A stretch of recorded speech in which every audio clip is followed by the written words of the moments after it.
Comité de Derechos Humanos de las Naciones Unidas inicia histórica investigación por presunto fraude electoral en Venezuela y llama a capítulo al CNE. Entre sus argumentos, el caso plantea que hubo una violación a los derechos fundamentales de los venezolanos a raíz del fraude electoral masivo cometido por el régimen madurista.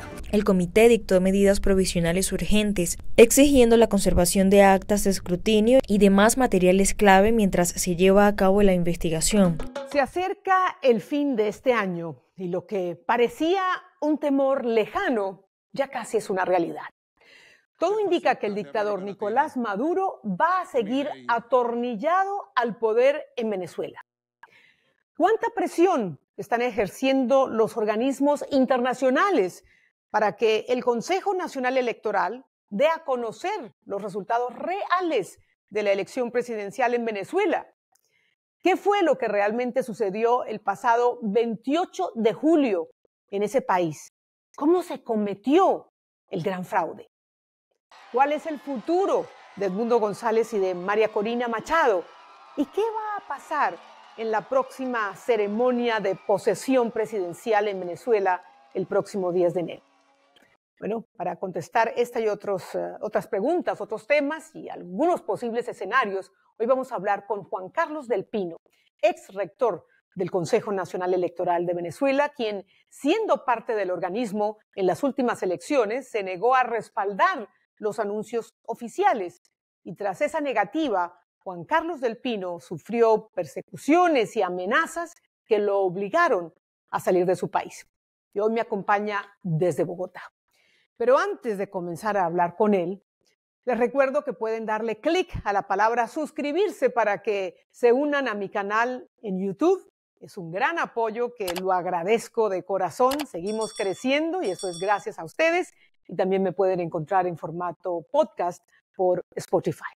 Comenzamos en ¿Qué pasó con lo que pasó?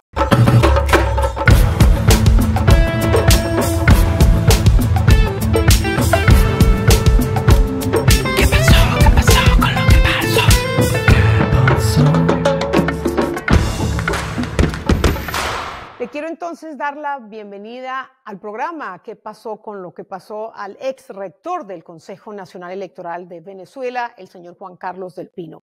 Así que, Juan Carlos, gracias por acompañarnos cuando faltan apenas semanas para esa fecha alrededor de la cual muchos en Venezuela y en la región tienen grandes expectativas. Ahora que se encuentra fuera del país y que, bueno, se han producido varios desarrollos en torno al rechazo al resultado electoral de varios organismos, uno de ellos en estos días, el Comité de Derechos Humanos de la ONU, no solamente inició una investigación de las pasadas elecciones presidenciales en Venezuela, pero de paso le exige al régimen de Nicolás Maduro preservar el material electoral de esas elecciones. ¿Qué efecto cree usted que puede tener esta decisión para que realmente se acate? Bueno, la verdad es que el chavismo, dirigido por quienes está dirigido hoy, está corriendo hacia adelante. Es muy posible que desoigan el mandato que pudiera tener al final la demanda que ha sido interpuesta frente a la ONU y seguramente basada en la experiencia del panel de expertos de ONU en Venezuela durante la elección.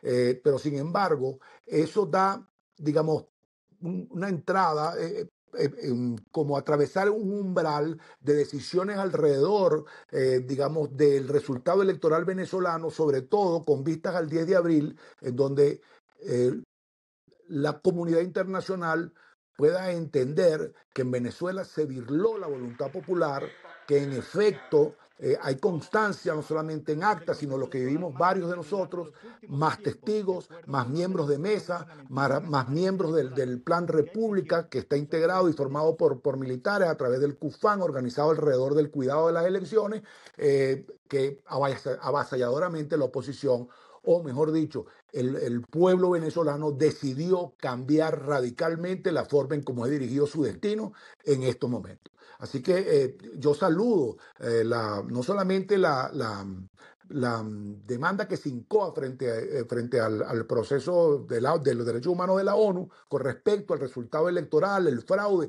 además de las persecuciones, la represión, que apenas cantado el primer boletín, se inició un proceso de represión porque la gente salió a protestar alrededor del robo del que fue víctima en el resultado electoral. Yo hablé, estando en Venezuela, yo hablé con el panel de expertos de la ONU y bueno, digamos, despejamos algunas incógnitas que tenían ellos con respecto no solamente al resultado, en el cual no tenían dudas y así lo señalaron formalmente. Yo soy, entre otras cosas, señora Patricia, quien no firma la nota de protesta y de reclamo que el CNE hace tanto al Centro Carter como al panel de expertos de la ONU, por cierto. Así que yo felicito esa iniciativa sencillamente porque con vistas al 10, la comunidad internacional tendrá que tomar una decisión dura con respecto a quién reconocen como presidente de Venezuela y que de ser juramentada en la Asamblea Nacional el señor Maduro, entonces estamos hablando que a partir de ese momento se convierte en lo que, o sea, acompañando, mejor dicho, con la condición de presidente de facto, un gobierno de fuerza que encabeza hace rato en Venezuela. Un gobierno de facto. Bueno, mi pregunta iba más a qué posibilidad de que el régimen tenga todavía en su poder los votos, las actas, el acta de totalización, en fin, todos los documentos que apoyan una elección. Claro, el protocolo del organismo del día electoral es que una vez y después digamos, antes de iniciar el proceso de transmisión que se produjo sin alteraciones, se imprime el acta que llamamos número 1, que va al sobre número 1 que descansa en las 48 horas posteriores en el CNE, en los depósitos del CNE, están en filas de Marinche. Esta es una orden de preservar incluso durante un tiempo. Además, el papel especial permite que eso dure mucho más de un año con las condiciones intactas de la lectura tanto del código QR como del resultado. Por allí hubo, digamos, una infeliz declaración que había una gran diferencia entre el resultado que arrojaban las actas que podías transmitir a tus comandos a través del código QR con la información interna de la máquina. Es decir, una barbaridad. A nadie se le ocurre una excusa tan baladí, tan grosera como esa. Así que está preservado. Y créame, las actas que se leyeron o que peritaron en la sede del Consejo del Tribunal Supremo de Justicia son las actas. Lo que pasa es que cuando haces un paneo, ya por ejemplo, espacios de información como Armando Info hizo un informe pero detalladísimo que las personas que estaban allí eran los mismos técnicos del CNE agrupados alrededor de la Junta Electoral. No hubo tales técnicos del TSJ. Es una actuación vergonzosa de un show montado en Venezuela, reconociendo esas actas. Lo único que podían decir es exactamente lo que hoy esgrime la oposición venezolana organizada alrededor de la doctora Machado y del presidente electo de Venezuela, Edmundo González Urrutia. ¿Usted cree que el Consejo Nacional Electoral todavía tiene en su poder esas actas, esos documentos, y los podría entregar a la ONU? De quererlo, de querer cumplir, de salvar la paz de la República, realmente de arrancar, de empinarnos en una decisión justa y que el país empiece a reconciliarse a partir del 10 de enero, deberían hacerlo. Pero los tienen, no los han destruido. Seguro que los tienen. Yo estoy seguro que no yo estoy seguro que no lo han destruido. Fíjense, yo hace unas semanas dije que la mayoría del organismo electoral había votado por el cambio. E incluso puedo decir que todavía personal de gente que me acompañó en mi gestión está siendo asesorado por la gente del talento humano, verificando si van, con qué van y a qué van al organismo electoral. Si eso hubiese pasado, si se hubiese producido la destrucción de parte del material o de todo el material, tengan la seguridad que el país supiera de boca, de manera vedada, con mucho cuidado, pero de boca de los propios funcionarios del CNE y de sus técnicos, hubiera sabido que pretendía el gobierno con aúlicos o acólitos que forman parte del organismo electoral, sin duda y lamentablemente supiéramos que ese material no estaba resguardado, que corría peligro. Tenga la seguridad de eso.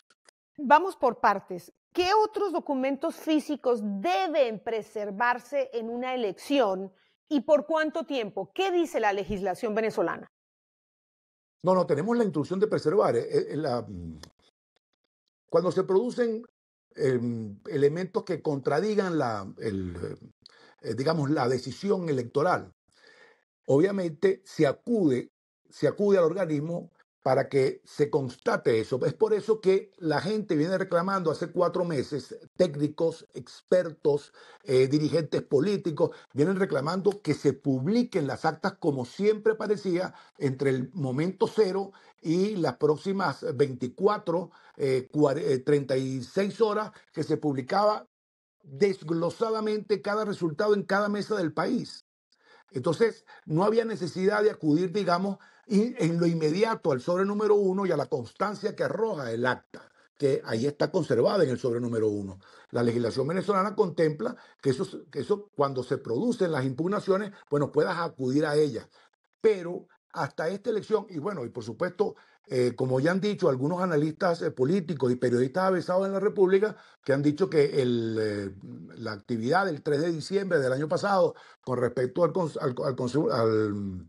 referéndum consultivo, en donde tampoco se publicó ningún tipo de acta desglosada. Estaban ensayando el comportamiento, digamos, de la República frente a esa primer exceso que se comete con de cambiar 10 millones de votos a 10 millones y medio de electores.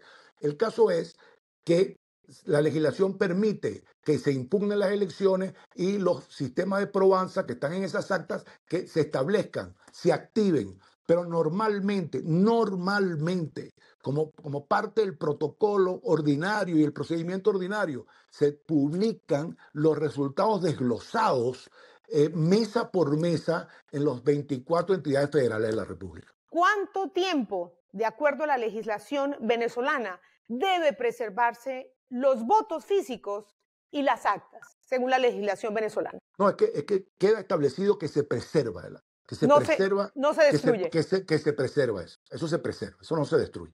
E incluso hay por ahí videos que pasaron, están destruyendo las actas, pero estás hablando de un procedimiento hace 10 años. Entiendo. Hace varios años. Entiendo.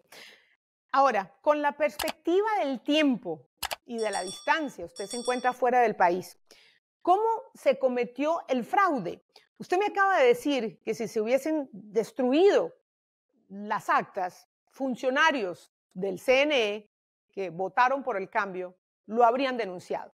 Entonces, ¿cómo es posible que hayan pasado 4 meses y no haya un funcionario del Consejo Nacional Electoral que diga exactamente cómo le dieron una orden incorrecta, cómo se cometió el fraude, cómo lo obligaron a mentir, cómo lo obligaron a cambiar los números, las cifras? En primer lugar, los botones rojos no lo manejan los funcionarios. En primer lugar, el botón rojo no lo manejan los funcionarios. Los funcionarios y los técnicos del CNE se dedican a hacer su trabajo y desarrollar un proceso electoral prístino que iba a concluir a la hora en que cerraran las mesas y que en las primeras 14 auditorías, las primeras 13 auditorías que se realizaron, se conformó todo el proceso de vigilancia de los técnicos de los partidos y los técnicos especiales convocados de las academias científicas en Venezuela, en las universidades principales, y que constataron que todo marchaba de acuerdo a los protocolos de seguridad que se cumplieron cabalmente. Es decir, no es una decisión, digamos, técnica de funcionarios del CNI ni de sus técnicos que deben estar de luto, producto que su trabajo, bueno, quedó hecho añicos, producto de una decisión, digamos, política. Ellos no tienen el botón rojo. ¿Qué es un botón rojo? El botón rojo es el que te dice, bueno, que prendas o no prendas el sistema, que lo abras o no lo abras. Obviamente alguien cumple una orden de dejar bloqueada la página, dejar caída la página. Ya sabremos, digamos, quién ejecuta. Podemos imaginarnos quién ordena pero ya sabremos quién ejecuta. Eso, digamos, es inevitable y no está en sus manos ese tipo de equilibrio. Lo que sí estoy seguro es que si pasaran las actas, bueno, más allá, señora Patricia, ¿cómo cree usted que la prensa ha llegado a investigaciones tan profundas y tan certeras sin tener, digamos, no la delación, no es un término correcto, incluso la filtración? Tampoco hablaríamos en corrección de la información que genera el propio CNE aguas adentro. Esas investigaciones, digamos, tan celosamente manejadas y que ha llegado a manos de avesados periodistas venezolanos que hoy también por esas razones están en el exilio, dando detalles perfectos de cómo se manejaron las cosas o quiénes fueron los que asistieron con nombre y apellido el show en la sala electoral del organismo judicial o el primer tribunal jurídico nacional. A mí me llama mucho la atención, no sé cuántos empleados tiene el Consejo Nacional Electoral. Son miles de 2000 en empleados. Caracas. Sí, claro, así es. Son miles de empleados. Entre miles de empleados, ¿cómo no hay ninguno que haya o salido del país para sentirse con la seguridad de poder denunciar con algún tipo de prueba reina que diga cómo le obligaron a mentir, cómo le obligaron a falsificar información, cifras, en fin, información electoral?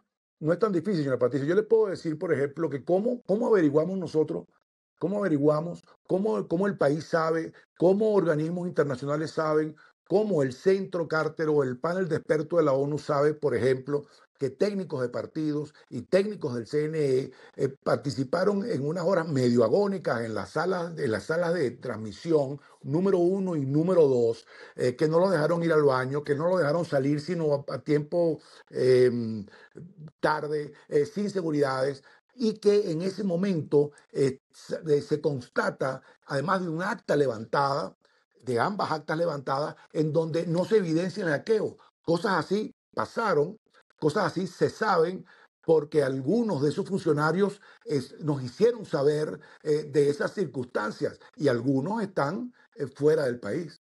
Porque es que el problema está en que, el problema está en que se le levantaron a Al Capone, no se le levantaron a Winston Churchill.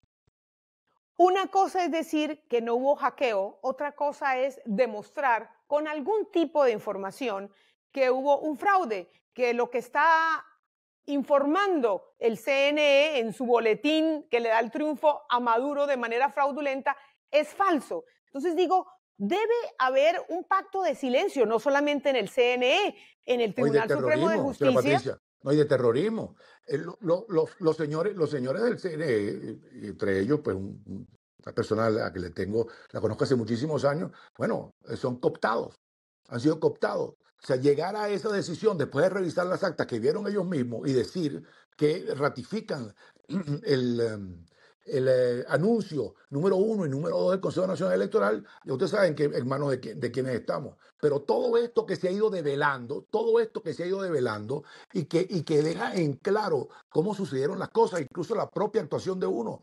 Es que yo no tuve que averiguar, ni abrir papeles, ni meterme en ninguna gaveta, ni hacer ningún trabajo de inteligencia, ni detectivesco. Ese siente me lo dijeron a mí.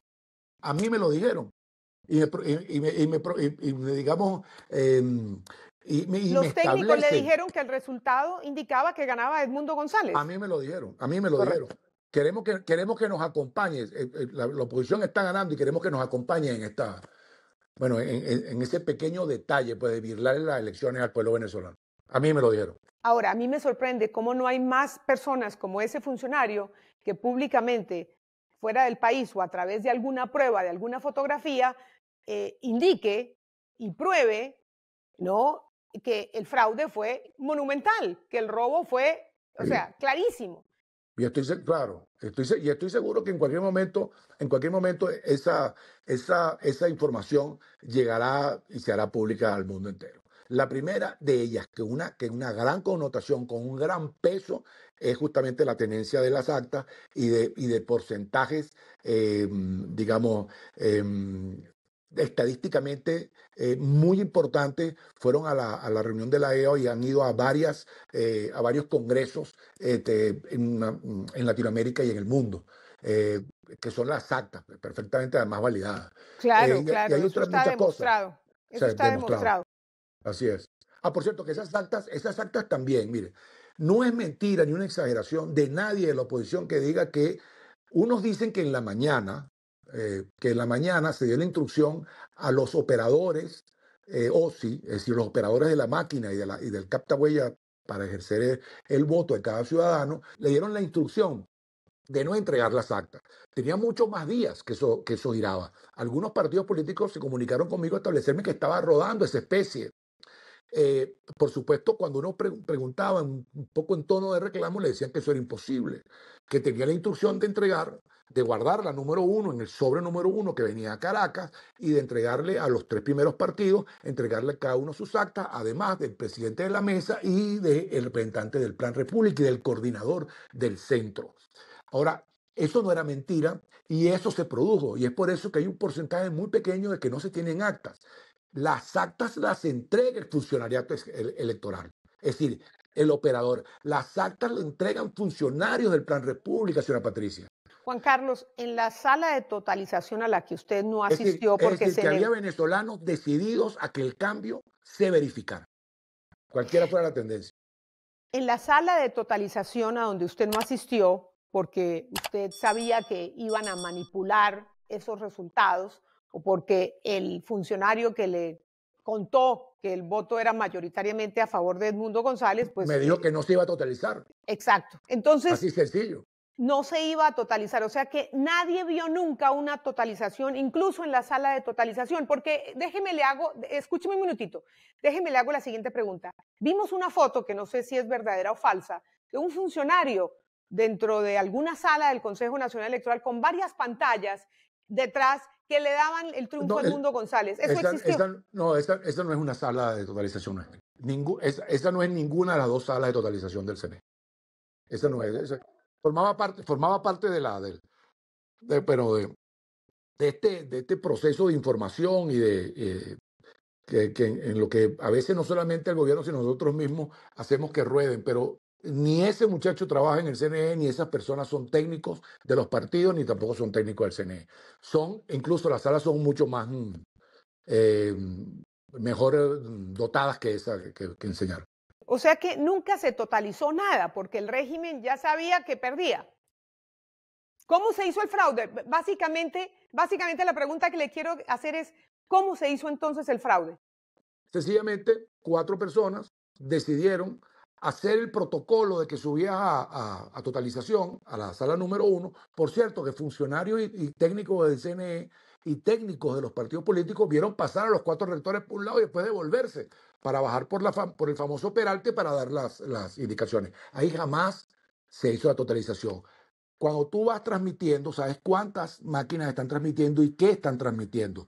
Cuando los rectores en otras ocasiones entraban a la sala de totalización, es una serie es una pantalla que te establece cuáles han sido transmitidas directamente, cuáles han sido transmitidas de manera de la logística posterior, cuando no puedes transmitir de una vez, transmite en la máquina de al lado, si hay 2 máquinas, o transmite en un centro especial de transmisión de contingencia, y esas 2 transmisiones tienen un código, la que viene directamente de la máquina y la que viene de la memoria externa de la máquina que va a otra máquina para transmitir en forma de contingencia. Eso se va sumando. Entonces, cuando no hay transmisión, porque son sitios donde ni siquiera hubo la transmisión satelital, bueno, eso está en rojo hasta que se van verificando. Entonces, cuando las luces verdes se establecen alrededor de las transmisiones, y esas transmisiones alrededor tienen un resultado en el estado 1, 2, 3, 4, 5, 6, 24. Entonces, cuando eso llega a 98%, bueno, se da el resultado. No pasó eso. No pasó eso. Ya sabían que la transmisión estaba en esas condiciones, por eso me dicen así eso. O sea que salieron, dicen que con una servilleta, ¿es cierto? Que escribieron el total en una servilleta. Bueno, No, es una manera despectiva de decir. Claro, un papel con unos números enteros. Yo no soy matemático, pero eso es imposible. Y así es, bueno, no es posible. Después hicieron algunas correcciones y agregaron unos decimales para el segundo boletín. Juan Carlos, hay muchas personas que un poco enojadas con esta falta de resultados, ¿no? Esta falta de algún desarrollo que indique que el 10 de enero pues va a haber un cambio de gobierno. ¿Sienten que hay alguien a quien culpar? Y bueno, muchos lo están criticando a usted personalmente porque dicen usted no defendió los intereses de la oposición. ¿Qué les responde a esas personas? Bueno, va a ser todo el único rector que denunció, que reclamó eh, públicamente, a través de notas de prensa, a través de entrevistas, de cómo se venía desarrollando el proceso, alertando, fui yo. Y en el momento en que se produce esto que estoy diciéndole, con respecto a que me declaran que están por encima y que, pero quisieron, digamos que con algunas motivaciones bien especiales, por cierto, ¿no? Y cuantiosas, a que uno los acompañara en eso, yo llamé por teléfono en ese momento a la dirigencia política.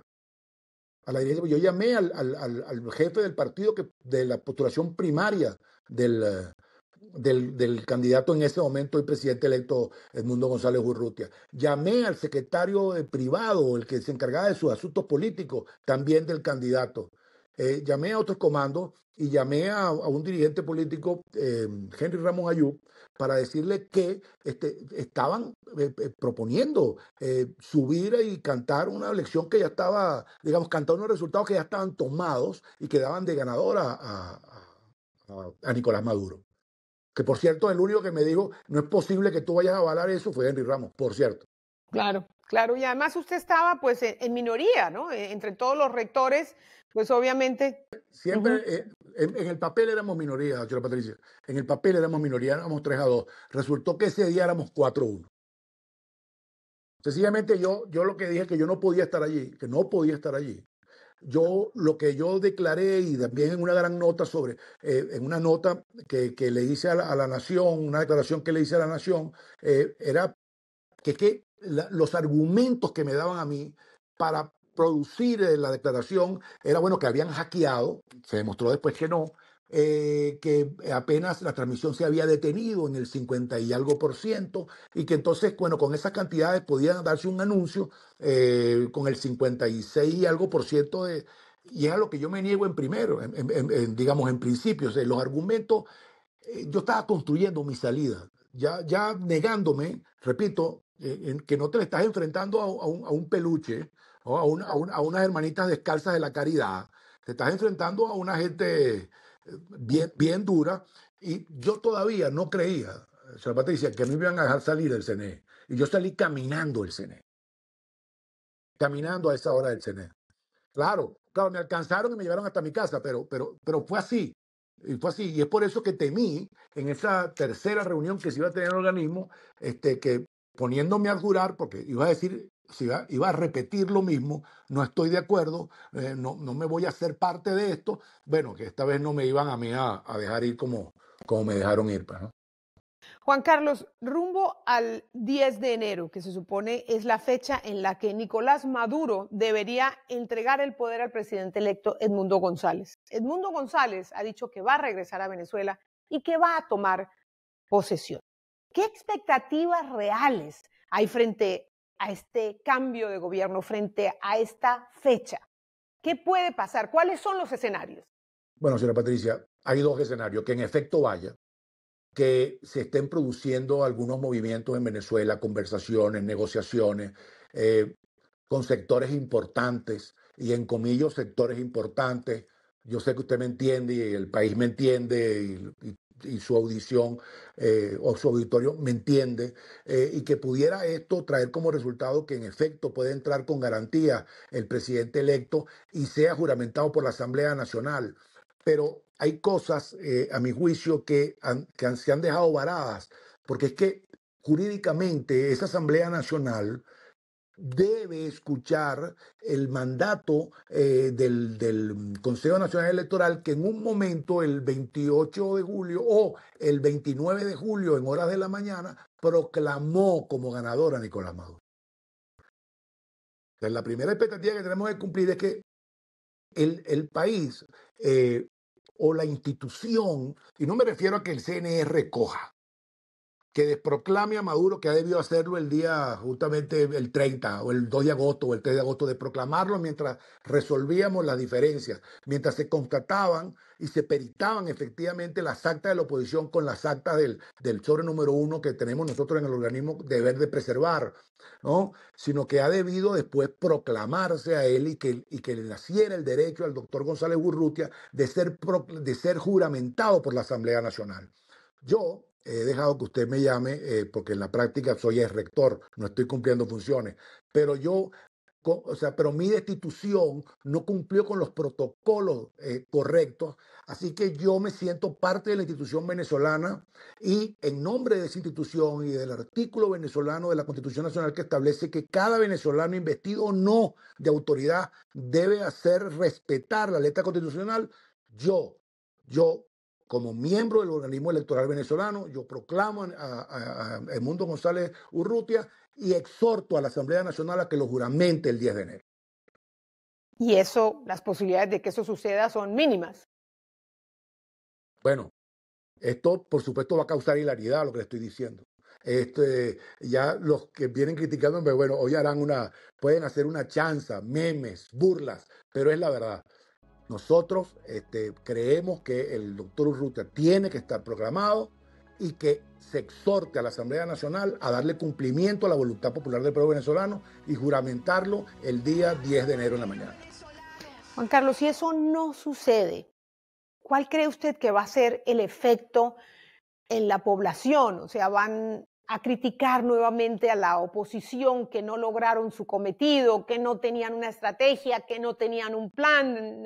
¿Usted cree que eso se va a traducir en que la gente ya no salga a protestar? En fin, ¿cómo creen ustedes que se va a sentir el 10 de enero si no hay un cambio de gobierno? Bueno, los que tienen que preocuparse del sentimiento nacional a partir del 10 de enero, si el que seguramente es Nicolás Maduro, son ellos. Ellos son los que tienen que preocuparse. Porque no sé el tono de la reacción nacional como el 29 en la madrugada, que hubo que sacar todos los colectivos a tratar de calmar a plomo y fuego esa advertencia que le hizo el país. No estoy seguro si después del 10, si no es juramentado el presidente González Urrutia como presidente constitucional de Venezuela, los que tienen que temer de la reacción popular no es justamente la oposición, que cumplió. Contra todo pronóstico participó y contra todo pronóstico ganó y hoy enarbola miles de actas demostrando que triunfó. Así que esa estrategia fue exitosa y el país debe reconocer los liderazgos que alrededor de esa estrategia y alrededor de la materialización de ese triunfo existen. Así que si hoy alguien puede estar preocupado y por eso que corren hacia adelante, ojerosos y sudorosos, corren hacia adelante quienes deben temer, quienes deben y pueden temer la reacción del pueblo venezolano. Mientras tanto, el gobierno sigue arremetiendo ahora alrededor de la embajada argentina en Caracas, donde hay refugiado un grupo de colaboradores de María Corina Machado.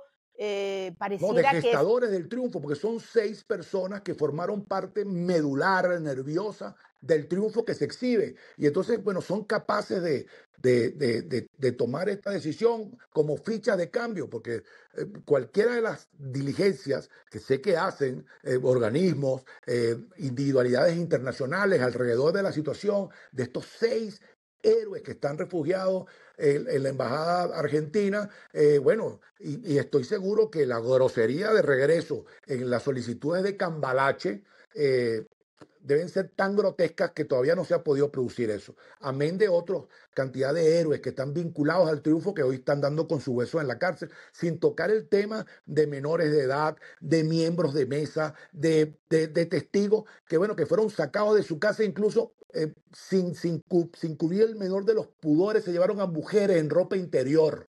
Si le entiendo, lo que usted está tratando de plantear es que podrían arrestar, digamos, al grupo que está refugiado en la embajada argentina y ofrecerlos como ficha de cambio.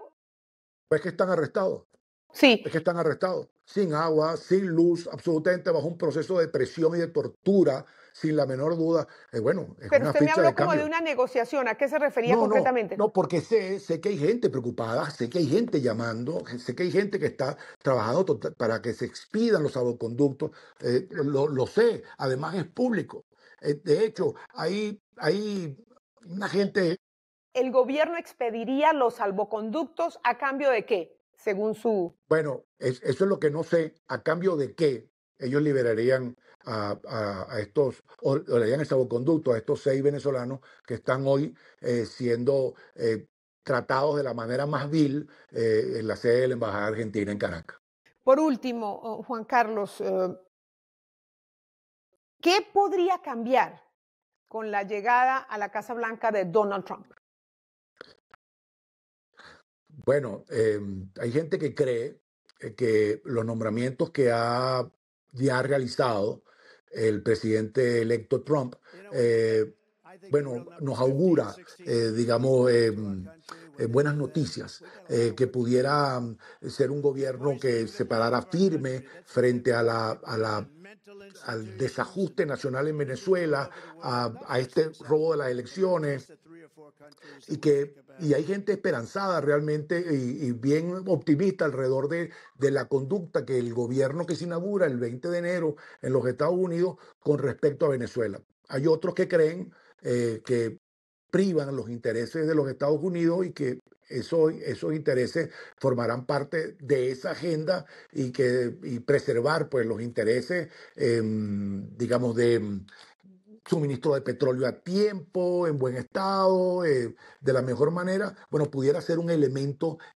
digamos, que fije, que marque esa negociación. Sin embargo, ya hay expertos que desde los dos puntos de vista hacen, digamos, análisis hacia adelante y bueno, la verdad es que la decisión que a partir del 20 tomen solamente con el anuncio de los nombramientos del senador Rubio frente al Departamento de Estado, bueno, yo creo que tenemos razones para ser por lo menos optimistas.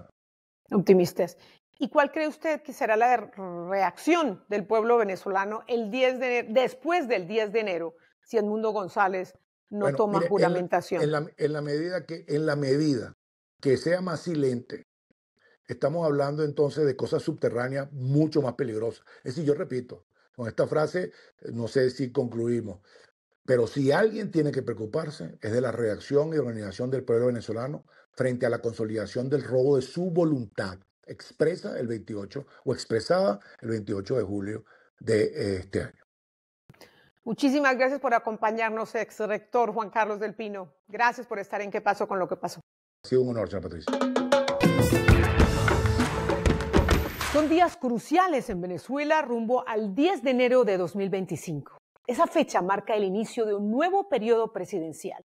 Edmundo González podrá juramentar como el nuevo presidente de los venezolanos si eso no sucede, si Nicolás Maduro no entrega el poder. Como bien lo dijo Juan Carlos del Pino, se consolidará un gobierno, un régimen de facto. El 10 de enero será una fecha que sin duda dividirá la historia de Venezuela en un antes y en un después.